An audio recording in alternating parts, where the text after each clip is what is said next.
Hello students, good morning. Chapter 2 चल रहा है हमारा linear equation in one variable. इसके पहले के वीडियो लेक्चर में हमने लीनियर इक्वेशन किसे बोलते हैं उसके बारे में देखा था, वेरिएबल किसे बोलते हैं उसके बारे में एक्सप्लेन किया था मैंने। एक्सरसाइज 2.1 हमारी कंप्लीट हो गई है। एक्सरसाइज 2.2 के थोड़े वर्ड प्रॉब्लम्स भी करे थे। आज हम उससे एक स्टेप आगे बढ़ेंगे, आगे की वर्ड प्रॉब्लम्स करेंगे। तो सबसे पहले वर्ड प्रॉब्लम स्टार्ट करने से पहले फिर से एक बार, लीनियर इक्वेशन किसे बोलते हैं? तो जो भी इक्वेशन में सबसे मैक्सिमम बिगेस्ट पावर क्या हो, 1 हो, उसे हम क्या बोलते हैं? Linear equation. एंड वेरिएबल किसे बोलते हैं? तो वेरिएबल किसे बोलते हैं हम? तो इक्वेशन में जो भी हम अल्फाबेटिकल वर्ड्स यूज करते हैं जैसे कि A B C X Y Z, उसे हम क्या बोलते हैं? वेरिएबल। तो ये पूरे चैप्टर में हम कितने वेरिएबल की बात करेंगे? सिर्फ और सिर्फ एक ही वेरिएबल, ठीक है। तो now see question number 10। The number of boys and girls in a class are in the ratio 7:5। Boys एक क्लास की बात हो रही है, जैसे कि आपका स्टैंडर्ड 8 ले लो, बॉयज और गर्ल्स के रेशियो की बात हो रही है। दैट मींस बॉयज कितने रेशियो में है? 7 और गर्ल्स 5 पार्ट में है, ठीक है। The number of boys is 8 more than the number of girls. Boys की स्ट्रेंथ कितनी ज्यादा है? बॉयज की स्ट्रेंथ क्लास में गर्ल्स से 8 ज्यादा है। 8 बॉयज क्या है क्लास में गर्ल्स से ज्यादा। तो सबसे पहले जब भी रेशियो आए तो हम x सपोज करते हैं, तो यहां पे लिखेंगे suppose the number of boys in class are 7x। ठीक है, बॉयज का पार्ट कौन सा है? 7 वाला, तो 7x।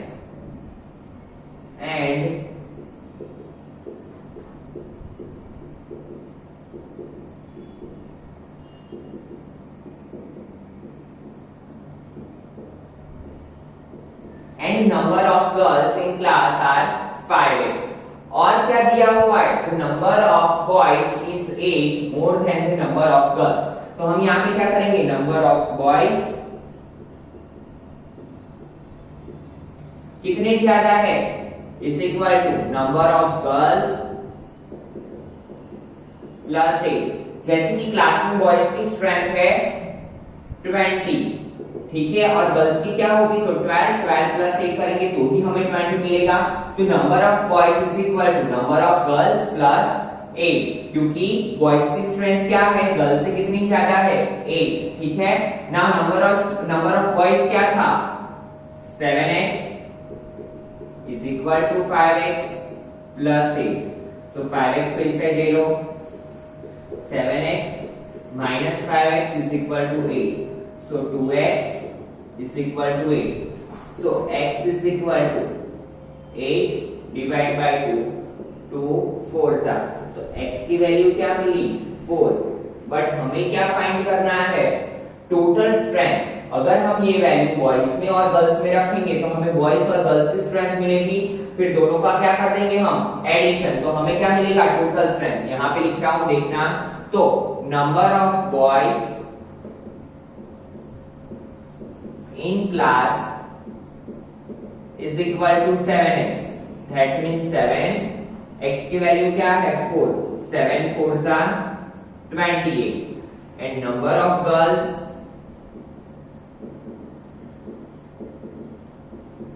in class is equal to 5x। that means 5 into 4 20। ठीक है, नाउ क्या लिखेंगे? Total strength of class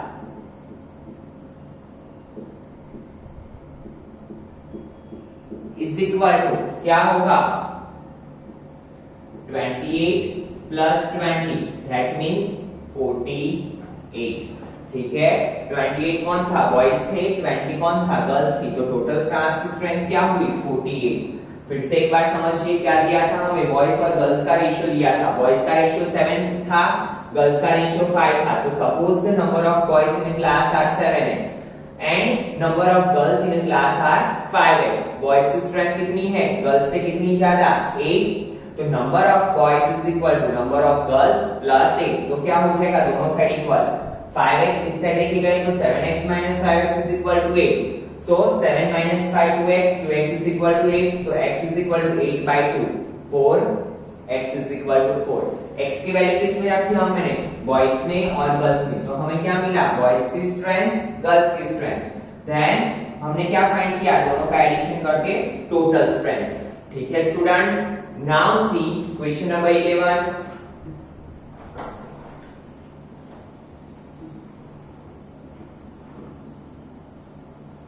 question number 11 में क्या बोला है हमें, Bhaichung's father is 26 years younger than Bhaichung's grandfather. एक बाइचुंग करके लड़का है, उसके पापा, यंगर मींस क्या होता है, छोटे. कितने छोटे हैं उसके ग्रैंडफादर से, 26 इयर्स. ठीक है, and 29 years older than Bhaichung. Older means बड़े, ऑब्वियसली पापा क्या होंगे, बेटे से बड़े होंगे. ठीक है, तो तीन लोगों की बात हो रही है, एक बाइचुंग, एक Bhaichung's father and Bhaichung's grandfather. तो हम जो बीच वाले हैं बाइचुंग्स फादर, उसकी एज सपोज करेंगे. तो सपोज बाइचुंग्स फादर्स एज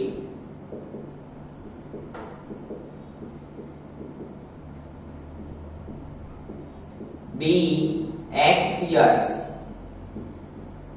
ठीक है, बाइचुंग के पापा की एज हमने क्या ले ली, x years. Now you know that कि बाइचुंग के पापा की एज x ईयर है, तो उसके दादा की एज क्या होगी, उससे ज्यादा. दैट मींस x में हमें क्या करना पड़ेगा, ऐड करना पड़ेगा. कितनी ज्यादा है, 26 इयर्स. ठीक है, तो हम लिखेंगे यहां पे Bhaichung's grandfather's age be x plus 26 years. ठीक है, एंड बाइचुंग की एज क्या होगी, उसके पापा से कम होगी. कितनी कम है, 29 इयर्स. तो हम क्या लिखेंगे, एंड बाइचुंग्स एज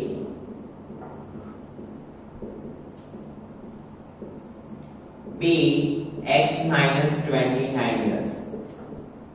फिर से एक बार समझिए क्या लिया हमने, बीच वाले जो थे बाइचुंग के पापा क्या होते हैं, मिडल में होंगे. बाइचुंग उनसे छोटा, बाइचुंग के दादा उनसे बड़े. तो हमने बाइचुंग के फादर की एज सपोज की क्या, x इयर्स. तो उसके दादा की एज क्या होगी, x plus 26 इयर्स, और बाइचुंग की एज क्या होगी, x minus 29 इयर्स. फिर क्या बोला है, the age is the sum of, sum आपको पता है कि हम क्या करते हैं, एडिशन. तो यहां पे लिखेंगे the sum of the ages of all the three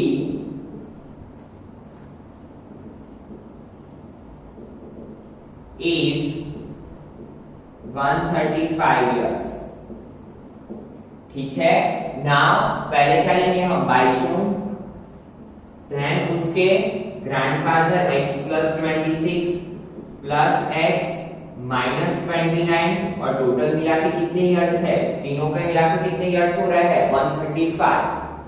now x plus x 3x plus minus minus 26 में से 29 जाएगा 3, sign is of bigger digit, तो 3x minus 3 is equal to 135.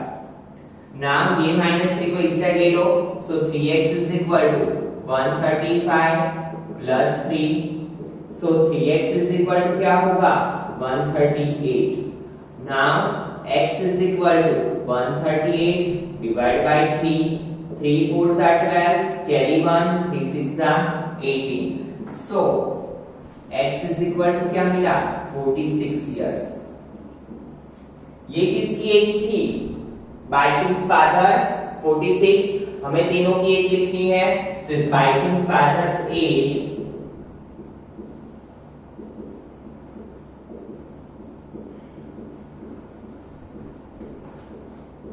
B 46 years.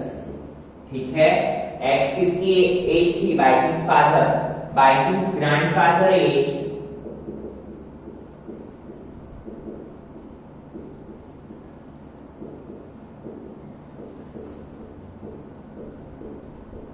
B x plus कितनी ज्यादा है 26, तो 46 plus 26, 6 plus 6 12, carry 1, 2 plus 1 3, 72 years. And Baichung's age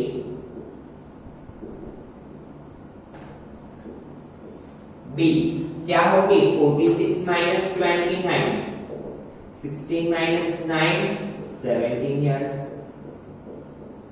ठीक है, तो तीनों की एज हमें मिल गई। फिर से यहाँ पे देखिए हमें क्या दिया था, Baichung's father is 26 years younger than Baichung's grandfather. That means Bhaichung के जो पापा है वो उसके दादा से कितने छोटे हैं 26 इयर्स और बाइचुंग से कितने बड़े हैं 29 इयर्स। तो हमने बीच वाला सपोज कर लिया बाइचुंग के पापा को, क्या है बाइचुंग के पापा x इयर्स, तो उसके दादा की एज क्या होगी x प्लस 26 इयर्स, तो उसके बाइचुंग की एज क्या होगी, वो उसके पापा से कितना छोटा है 29 इयर्स, तो x minus 29 years.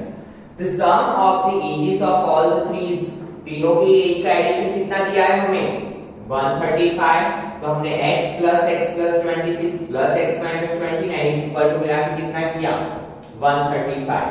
Now 3x minus 3 is equal to 135, 3 को इस साइड लेके जाओ एडिशन करेंगे 3x is equal to 138, तो x की वैल्यू क्या होगी 138 डिवाइड बाय 3, दैट मींस क्या मिला हमें x is equal to 46। तो फिर उसके बाद हमने यहाँ पे वैल्यू पुट अप करके बाइचुंग के पापा की, बाइचुंग के दादा की और बाइचुंग की एज फाइंड की। ठीक है students, now see question number 12। 15 years from now Ravi's age will be 15 years from now, that means आज से 15 साल बाद Ravi's age will be 4 times his present age। अभी जो एज है उसकी वो आज से 15 साल बाद क्या हो जाएगी 4 टाइम्स। ठीक है, तो सबसे पहले रवि's प्रेजेंट एज सपोज करते हैं, Ravi's present age be x years. ठीक है, रवि की प्रेजेंट एज क्या है x years. Now after 15 years क्या होगी रवि की एज, आपको पता है आफ्टर मींस क्या करते हैं हम एडिशन, तो after 15 years Ravi's age be x plus 15 years। ठीक है, नाउ हमें क्या बोला है after 15 years, after 15 years from now Ravi's age will be 4 times his present age। Present age क्या है उसकी, यहाँ पे क्या होगा after 4 years, sorry after 15 years उसकी एज क्या हो रही है, जैसे कि प्रेजेंट एज हमने लिखी x, यहाँ पे लिख रहा हूं प्रेजेंट एज और आफ्टर 15 इयर्स। प्रेजेंट एज क्या है x, आफ्टर 15 इयर्स क्या हो जाएगी x प्लस 15। ये एज कितनी हो रही है इससे 4 टाइम्स, तो 4 टाइम्स मींस 4 से मल्टीप्लाई करना पड़ेगा, तो 4x is equal to x plus 15। Now x इस साइड ले लो, so 4x minus x is equal to 15, तो क्या होगा 3x is equal to 15, तो यहाँ पे क्या होगा x is equal to 15 by 3, 3 5 are 15, x is equal to 5। That means Ravi की प्रेजेंट एज क्या है 5 इयर्स। ठीक है, रवि की प्रेजेंट एज क्या है 5 इयर्स। फिर से एक बार समझिए क्या बोला था हमें 15 years from now Ravi's age will be 4 times. तो पहले रवि की प्रेजेंट एज हमने सपोज कर ली x, 15 इयर्स क्या होगा, तो x में कितने ऐड करने पड़ेंगे 15 इयर्स। ठीक है, जैसे कि आपकी अभी की एज 12 इयर्स है, आफ्टर 15 इयर्स क्या होगी, तो आप क्या करोगे 12 plus 15, then Ravi's age will be 4 times his present age। उसकी एज प्रेजेंट एज से कितनी थी 4 टाइम्स, तो हमने इक्वल करने के लिए 4 इस साइड मल्टीप्लाई किया, तो यहाँ पे क्या हो गया 4x। ना ये x को इस साइड ले लो, तो 4x minus x is equal to 15, तो 4x minus x क्या होगा 3x is equal to 15, so x is equal to 15 upon 3, 3 5 are 15। ठीक है students, now see question number 13। Now see student question number 13 a rational number। Rational number तो आपका first chapter ही था, आपको पता है कि जो p by q फॉर्म में होता है उसे क्या बोलते हैं हम? Rational number. A rational number is such that when you multiply by 5 by 2, किससे मल्टीप्लाई करना है? 5 by 2 से। तो सपोज कर लेते हैं पहले, suppose a rational number b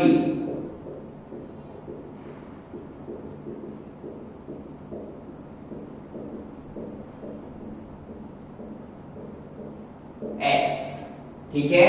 suppose a rational number b x when you multiply it by 5 by 2, हम उससे किससे मल्टीप्लाई कर रहे हैं? Multiply a number by 5 by 2, तो a number become 5 by 2x। ये दोनों का मल्टीप्लिकेशन करेंगे तो ये नंबर क्या हो जाएगा? 5 by 2x। And add 2 by 3, क्या ऐड करना है? एंड ऐड 2 by 3, एक एक स्टेप करते जाएंगे।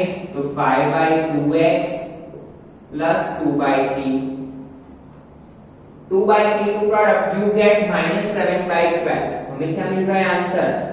-7 by 12। फिर से एक बार समझिए, एक रेशनल नंबर है, उससे किससे मल्टीप्लाई करना है? 5 by 2 से। तो 5 by 2 से मल्टीप्लाई करेंगे तो क्या बनेगा? 5 by 2x। उसमें क्या ऐड करना है? 2 by 3 ऐड करना है। 5 by 2x प्लस 2 by 3, तो मिल क्या रहा है हमें? -7 by 12। What is the number? Number find करना है x। तो पहले इसको एज इट इज रखो, इसे इस साइड लेके जाओ, तो क्या बनेगा? 5 by 2x is equal to -7 by 12 -2 by 3।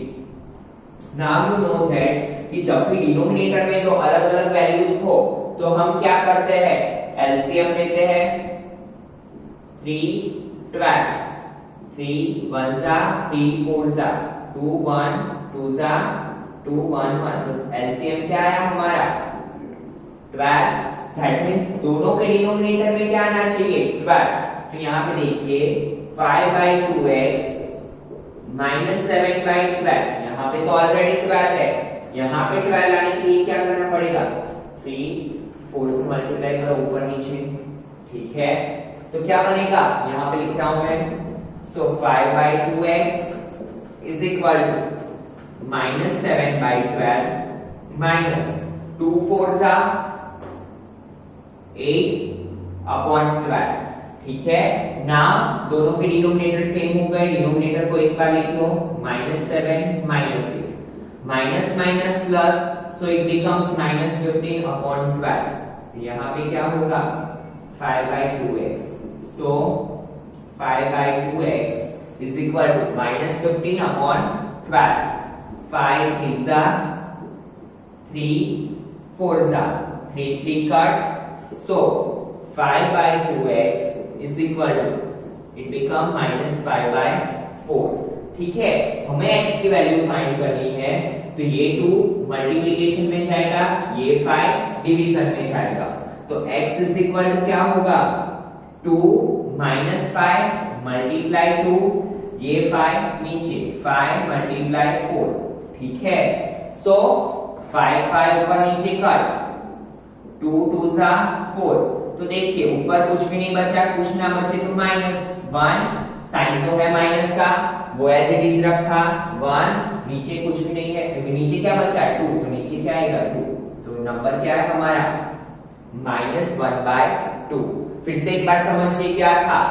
A rational number is such that when you multiply it by 5 by 2, तो हमने क्या किया? रेशनल नंबर सपोज किया x, उसे किससे मल्टीप्लाई किया? 5 by 2 से, so it becomes 5 by 2x। और उसमें क्या ऐड करना था? 2 by 3, 2 by 3 हमने ऐड कर लिया। 5 by 2x प्लस 2 by 3, तो हमें क्या मिला? -7 by 12।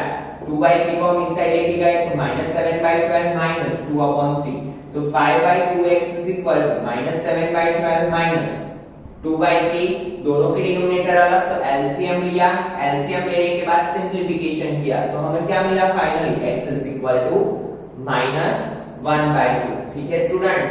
Now see question number 14। आज के लिए हमारा लास्ट क्वेश्चन, ठीक है, तो अच्छे से ध्यान देना। Lakshmi is a cashier in a bank. She has currency notes of denominations ₹100, ₹50 and ₹10। उसके लक्ष्मी क्या है, बैंक में कैशियर है, उसके पास कौन सी नोट्स है, 100 के, 50 के और 10 रुपीस के, ठीक है।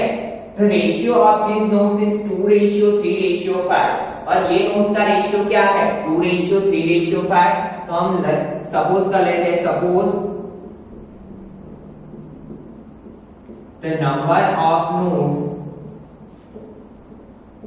BX रेशियो में है, दैट मींस 100 का पहले है तो 100 के कितने हैं, 2x, 50 के 3x, 10 के 5x। Total cash with Lakshmi is 4 lakh rupees. कितने बन के मिल रहा है, तो देखिए रेशियो में क्या है, 2x, और 2x किसका रेशियो है, 100 का, तो हम क्या करेंगे, 2x मल्टीप्लाई 100, बिकॉज 100 रुपीस के नोट्स कितने हैं, 2x प्लस 3x, 3x किसका रेशियो है, 50 का, तो 3x मल्टीप्लाई 50 प्लस 5x, वो कितने के हैं, 10 रुपीस के 5x है, टोटल मिला के कितने रुपीस, 4 लाख रुपीस, ठीक है। नाउ 100 2 जा 200x प्लस 50 3 जा 150x प्लस 10 5 जा 50x is equal to 4 lakh, ठीक है। नाउ एडिशन करेंगे ये सबका, 200x 200x 150 plus 50 that means 400x is equal to 4 lakh। तो x is equal to 4 lakh divide by 400, 0000 cut 4 1 जा, तो x की वैल्यू क्या मिली, 1000। तो इसमें से हमें तीनों की मिल जाएगी value, x is equal to 1000, ठीक है। हमें क्या करना है, how many notes of each denomination does have, तो 100 number of 100 rupees note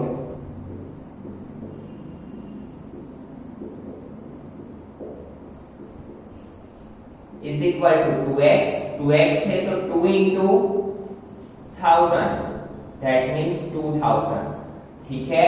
2000 note है, number of 50 rupees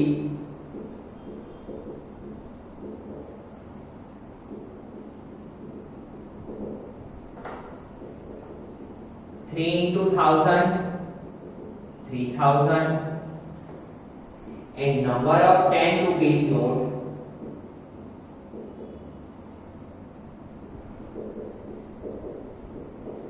is equal to 5x, तो 5 into 1000 5000, ठीक है। तो ये था हमारा आंसर, फिर से एक बार समझ लीजिए क्या दिया हुआ है हमें, लक्ष्मी बैंक में कैशियर है, उसके पास 4 लाख की कैश है और 100 रुपीस 10 रुपीस और 50 रुपीस के नोट है, उसका रेशियो क्या है, 2:3:5। तो हमने टोटल नोट्स को क्या कर लिया, सपोज x 2x क्या है, 100 रुपीस के नोट, 3x क्या है, 50 रुपीस के नोट, 5x क्या है, 10 के नोट्स।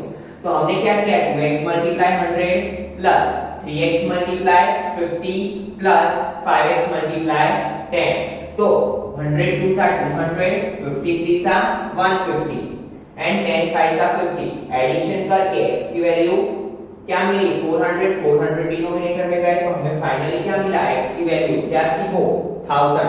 फिर हमने क्या रखा, नंबर ऑफ 100 रुपीस नोट कितने थे, 2x, तो 2 into 1000 2000, number of 50 rupees notes तो 3x, 3 into 1000 3000 and number of 10 rupees notes 5x, तो 5 into 1000 5000।